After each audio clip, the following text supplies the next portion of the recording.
네, 이른바 청문 정국이 여러 갈래로 얽히고 꼬이고 있습니다.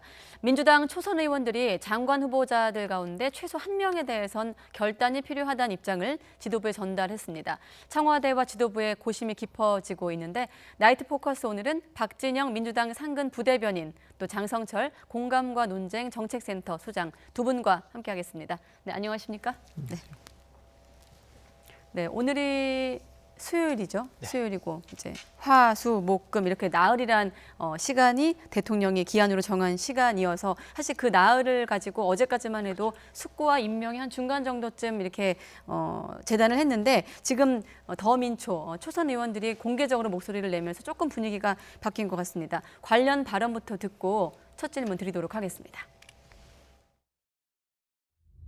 저희들은 국민들의 눈높이에 맞게 엄격한 잣대를 존중해서 우리 당 지도부가 우리 장관 후보자들에게 대해서 최소한 한 명 부적격 제안을 강력히 청와대에 권고할 것을 우리 더민초 이름으로 요구한 걸로 이렇게 정리를 했습니다. 우리가 사람을 정해서 하는 것은 그 결정권자의 여러 가지 이거를 존중하고 근데 이제 저희들의 의견은 뭐 특정인을 한 명을 얘기하는 사람도 있고 두 명을 얘기하는 사람도 있는데 우리가 공통으로 모은 더민초의 입장으로는 한 명 정도는 부적격 판정을 내려야 된다 이렇게 정리를 했습니다. 네. 고영인 초선 의원 모임 운영위원장 얘기를 들어봤는데 대변인님께 먼저 질문을 드릴게요. 이 민주당 안에서 더민초라는 모임이 갖고 있는 상징성과 함께 이런 얘기가 나오게 된 배경을 한번 설명해 주시죠. 네, 그 참 제가 전 대변인입니다. 전 부대변인입니다. 네. 네, 그거 좀 밝히고요. 이제 초선들이 한 80명 가까이 되는데요. 거기서 이제 의견을 모았다라고 이야기를 했는데요. 저는 그 한 명이라고 특정인을 지정하지 않고 한 명은 낙마해야 된다고 한 거는 굉장히 이제 정무적인 판단이죠. 정무적으로 판단을 해달라고 대통령께 말씀을 드리는 상황이다. 이렇게 제가 보기에는 보여지고요. 그런데 이 초선들의 의견이 나오는 과정도 보면요. 그 전에 이미 의원총회를 했습니다. 그리고 그 전에 이미 비공개로 고위당정 협의를 했습니다. 어느 정도 의견이 접근이 저는 있었을 거라고 봅니다. 그리고 당대표는 의견을 내놓지 않고 있습니다. 저는 이런 상황에서 이분들이 내놓는 의견이 당내 갈등이라기보다는 대통령께서 선택하는 것에 대해서 명분을 만들어가는 하나의 프로세스로서 작동하지 않겠는가 그렇게 좀 예측을 해봅니다. 대통령 선택의 어떤 명분으로 가는 프로세스. 그렇죠. 이제 대통령께서 금요일까지 이 송부를 재요청했지 않습니까? 그것조차도 적격, 부적격에 대한 다양한 의견들을 여당과 또는 야당까지도 설득해서 의견을 보내주면은 그 열려 있는 상황 하에서 어떤 뭐 낙마도 가능성이 있다라는 저는 그런 취지의 저는 그렇게 해석을 했는데요. 물론 언론에서는 뭐 무조건 강행할 것이다 이렇게 하는데 아마 그것은 좀 지켜봐야 되겠지만은 제 예측이 좀 맞지 않겠나 그렇게 생각이 듭니다. 네, 일단 청와대에서 가장 최신으로 나온 입장은 무겁고 엄중하게 받아들인다라는 입장까지 나왔거든요. 네, 근데 저는 더 민초라는 초선 의원들이 저는 집단 성명 낸 것은 상당히 용기 있는 일이다. 국민의 눈높이에 맞고 민심에 걸맞는 결정을 했다. 정말 유쾌한 반란이 아니냐 그런 생각이 듭니다. 자칫 잘못하면요, 이 사건은 청와대에 대한 대항, 대통령에 대한 인사권의 도전 이런 식으로 읽혀질 수 있거든요. 그럼에도 불구하고 저렇게 이러한 엄중한 시점에서 대통령께서 월요일 날 분명히 아니 인사검증 실패한 게 아니다라고 말씀하셨는데도 저런 독립적인 목소리를 냈다는 것 자체가 상당히 민주당이 재보궐선거 이후에 바뀌어가고 있다 분위기가. 그래서 상당히 좀 긍정적으로 보여집니다. 기본적으로 저러한 목소리들이 결국에는 민심을 반영을 하고 대통령과 청와대가 다른 생각을 한다면 이제 다시 한번 국민의 마음을 얻을 수 있는 계기가 될 것이다. 그래서 잘한 일이다라고 말씀드리고 싶어요. 사실 이 나흘이란 시간이라는 게 뭐 국회 안에서의 어떤 협상을 위한 시간이기도 합니다만 청와대 입장에서 여론의 좀 추이를 지켜보겠다고 한 점도 있었거든요. 관련해서 여론조사가 있는데 한번 화면에 띄워봐 주시고 어떻습니까? 지금 장관 후보자에 대한 여론조사 내용인데 임명해서는 안 된다라는 의견이 빨간색이죠. 57.5%, 임명해야 된다 30.5%. 어떻습니까? 이런 결과를 좀 청와대에서도 숙고하는 과정에 참고를 할까요? 근데 이제 임명 찬반도 각 당의 색깔로 저렇게까지 하는 필요가 있나 이런 생각이 드네요. 제가 보기에 노영욱 후보자는 좀 억울한 측면이 있습니다. 지난번에도 말씀드린 것처럼 2011년도에 그 당시에 공직자들 특별 분양 받아서 이렇게 울며 겨자 먹기식으로 갖는 그런 측면이 있기 때문에 좀 해당이 되지 않는 것 같은데요. 임혜수 후보자와 박준영 후보자에 대해서는 제가 보기에는 2명 중에 한 분 정도는 이렇게 낙마될 가능성이 있지 않겠나 이렇게 보여지고요. 지금 이 초선들이 이렇게 이야기한 부분에서도 그 특정인을 꼬집지 않았지 않습니까? 네. 그건 역시도 제가 보기에는 여권에서 누구를 낙마시킬지에 대해서 아직도 결정하지 않았다. 뭐 저는 그렇게 보여지는 상황이라고 생각이 듭니다. 네. 네, 여권에서 아직 결정하지 않았다. 네. 예. 기본적으로 저는요, 국민적인 기본적인 목소리가 있다고 봐요. 그러니까 밀수 의혹을 받는, 관세법을 위반해서 밀수 의혹을 받는 장관이 임명돼야 되는 것이냐라는 것과 세금으로 가족여행을 하고 제자 논문에 18번이나 등재를 하고 네. 표절했다라는 의혹을 받는 장관이 돼야 되는 것이냐, 국민들은 원치 않을 거예요. 기본적으로 자격이 안 돼 있다. 처신이 잘못한 사람이 어떻게 장관이 될 수 있느냐, 그런 국민적 민심의 반영이라고 보여집니다. 그렇군요.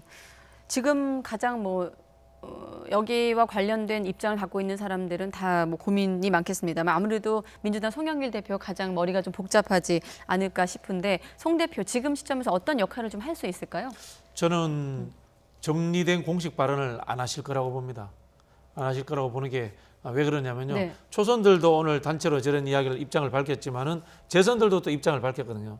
재선들 같은 경우는 또 초선과 달리 이 정치적 상황에 대한 이해도가 빠를 수 있습니다. 그것은 뭐냐면은 청와대 메시지 곧이곧대로 이해하지 않고 그 행간을 읽는 능력들은 재선들이 훨씬 나을 수 있거든요. 네. 그런 측면에서 청와대가 융통성의 여지를 가지고 있다고 판단을 했을 수도 있다고 봅니다. 그런 측면에서 여기에서 대표가 잘라서 딱 결정을 해버리면요. 네. 이거 자체가 대통령이 했을 때와 안 했을 때에 대해서 흔히 하는 운신의 폭을 굉장히 서로 좁혀버립니다. 그런 측면에서 저는 송영길 대표는 여기에 대해서 당론을 모아서 의견을 모으지는 저는 않을 것 같다라고 이렇게 예상이 됩니다. 그 금요일 날 청와대와 그 민주당 새 지도부의 간담회 이후에도 특별히 아니죠. 공식 그때는 충분히 의견을 전달을 그 전까지를 말씀하시는 하시겠죠. 거고요. 예. 그 전에 언론에 대놓고 공개적으로 어떤 기준을 딱 정한다거나 이거는 사실은 인사권자인 대통령에 대해서 굉장히 불편함을 만들 수 있는 행위이기 때문에 네. 그런 행동을 안 하실 거다 이렇게 예상이 됩니다. 네, 이번 청문회 전국을 놓고 이제는 국회의 시간이다라고 규정을 했습니다만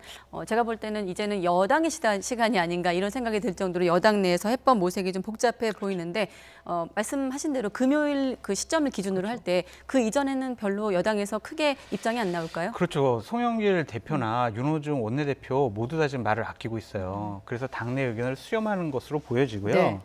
만약에 송영길 대표가 지금 초선 의원들 얘기를 듣고 한 명이나 2명 바꿔야 됩니다라고 강하게 나오는 순간 대통령에게 반기를 드는 것이다라고 읽혀질 수밖에 없어요. 당대표, 원내대표는 그런 역할을 해서는 안 되고요. 물밑에서 조율해야 된다라는 말씀을 드리고 청와대 분위기도 상당히 좀 바꾸는 것이 좋겠다라는 분위기로 가는 것 같아요. 예를 들면 더민초에서 오늘 한 명은 좀 바꾸시죠 라고 했더니 그것을 들은 청와대의 핵심 관계자들의 반응은 불쾌하지가 않다. 자료가 준비되어 있을 거예요. 한번 네. 띄워봐 주시고요. 예. 불쾌하지가 않고 무겁게 받아들인다, 엄중하게 듣는다, 다양한 경로를 통해서 의견을 수렴할 거다. 이런 식의 좀 뭔가 여지를 남겨두는 분위기거든요. 그래서 제가 봤을 때는 당청 간의 갈등으로까지 비화되지는 않을 것 같고요. 14일 날 네. 대통령과 여당 지도부의 간담회 자리에서 결정이 될 것 같습니다. 많은 국민들이 예상하듯이 그러한 결과가 나오지 않을까 싶습니다. 그날 아직 그날이 안 왔기 때문에 어떤 예상 수준이겠습니다만은 그날 청와대를 갔을 때 송영길 대표는 어떤 좀 생각을 하고 가게 될까요? 기본적으로 의원들의 민심을 전할 수밖에 없을 거예요. 특히 초선 의원들이 강력하게 최소한 한 명은 바꿔야 됩니다라고 얘기하는 것을 무시하지 못할 거고요. 분명히 송영길 대표도 처음부터 얘기를 했습니다. 이제는 당이 지금 주도권을 갖고 해야 된다. 그리고 민심과 국민의 눈높이에 맞는 결정을 해야 된다라고 취임 일성을 말씀하셨거든요. 그러한 약속을 지킬 것으로 보여집니다. 네, 혹시 금요일 그 자리에서 청와대가 여당 지도부를 설득하는 좀 그런 대화는 없을까요? 뭐 그럴 수도 있겠죠. 뭐 그럴 수도 있다고 보는데요. 저는 이게 이제 총리 인준이 걸려 있기 때문에 네. 쉽게 야당에서 주장하는 것들 이런 것들을 완전히 이렇게 배제하기는 쉽지 않은 상황이라 들고요.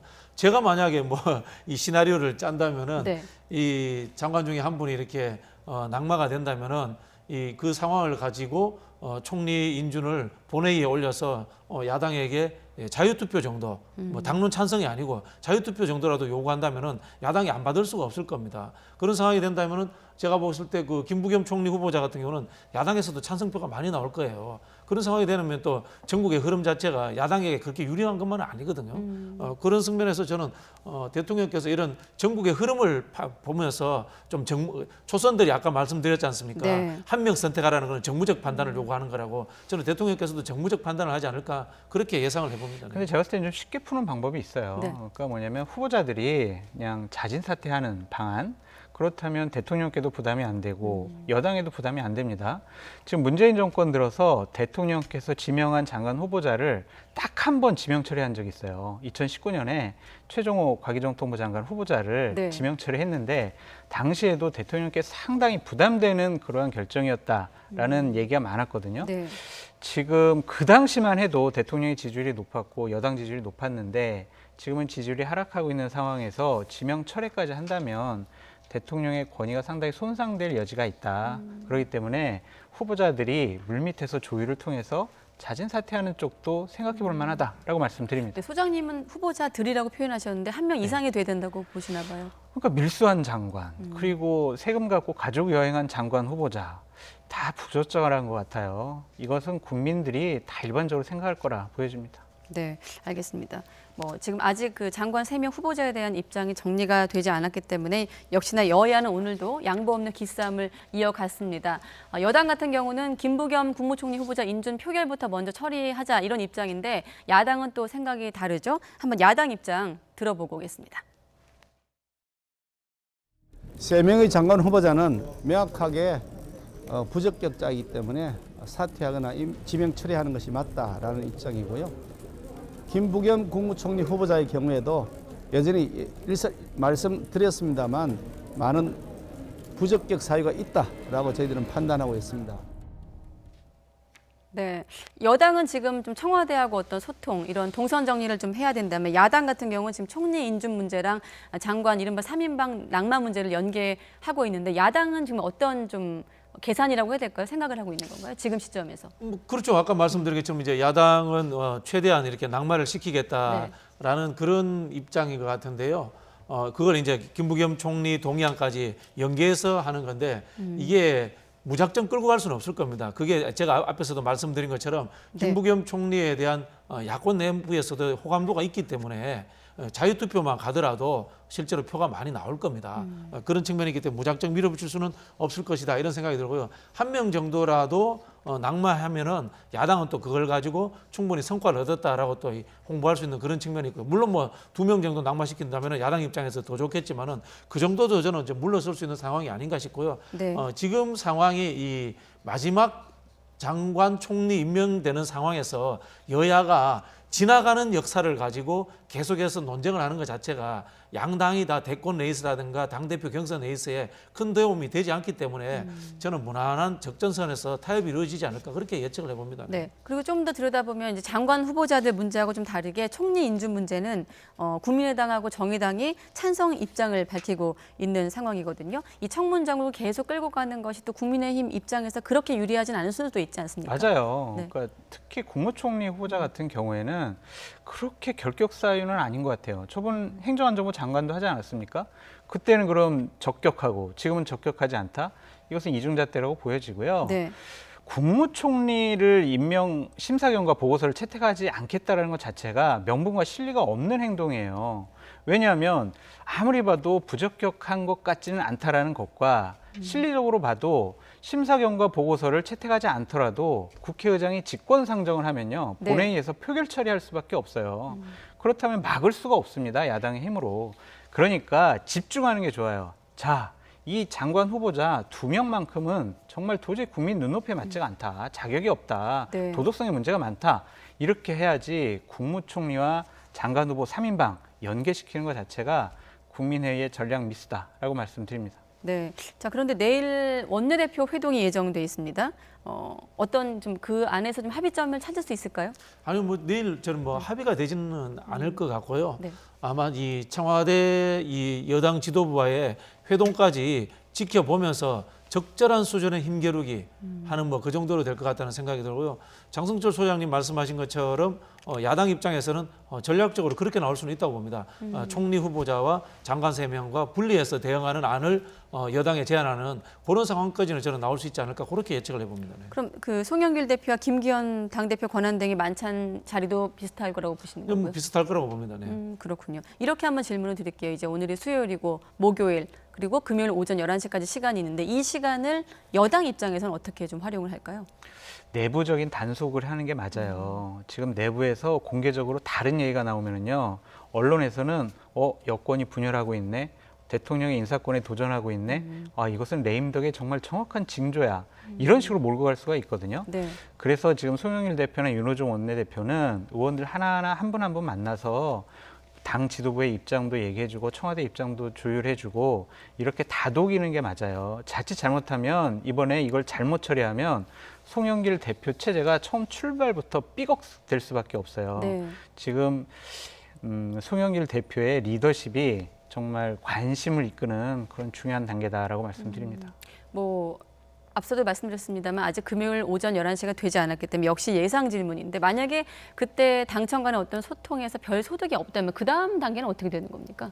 당청 간에 특별한 소득이 결론이 없다. 네. 없다라면 이제 굉장히 곤란해지죠. 굉장히 곤란해지는 상황으로 갈 수밖에 없죠. 예를 들어서 대통령께서 그대로 임명을 하신다. 네. 그러면은 이제 송영길 대표 리더십에 굉장히 타격을 입게 되는 상황인 거고요. 그렇게 된다면은 송영길 대표도 자기 주장을 펼 수밖에 없는 그런 상황이 되겠죠. 그렇기 때문에 이제 제가 예측하기에 지금은 서로가 서로를 배려하는 그런 상황으로 갈 수밖에 없지 않겠느냐라는 거고요. 여기에 있어서는 정권 말기이기 때문에 어쩔 수 없이 당청 관계에서 당에 우선권을 주어주는 그런 상황으로 뭐 갈 거다라는 예상이 들고요. 저희도 뭐 오랫동안 이렇게 청문회나 이런 것들을 봐왔는데요. 뭐 네. 표현이 그렇습니다만은 이 몸으로 느끼는 이 촉이라는 것은 야권이 하는 공격조차도 적절한 수준이구나라고 느껴지면서 합의 가능하구나라는 것 점들이 느껴지는 측면들이 있어요. 그런 네. 측면에서 저는 이번 주말을 계기로 해서 원만한 방향으로 흐를 것이다. 여당과 야당, 그다음에 청와대까지 다 상처를 입지 않는 수준으로서 적절히 승리를 쟁취하는 그런 상황으로 가지 않을까 좀 그렇게 봐봅니다. 네네. 네. 혹시 네, 동감해요. 만약에 서로 당의 얘기와 다르고 청와대 얘기가 서로 다르면요, 이건 파국이에요. 지금 여권이 분열이 일어날 수밖에 없습니다. 대선을 앞두고 있는 당으로서는 심각한 타격을 받을 수밖에 없겠죠. 그렇기 때문에 이철이 정무수석의 역할이 중요해요. 대통령을 설득해야 되고 당의 입장을 잘 전달해야 합니다. 그래서 이번에는 최소한으로 서로 상처 입는 수준에서 봉합을 해야 된다. 안 그러면 큰 위기가 올 것이다 라고 전망해 봅니다. 네, 알겠습니다.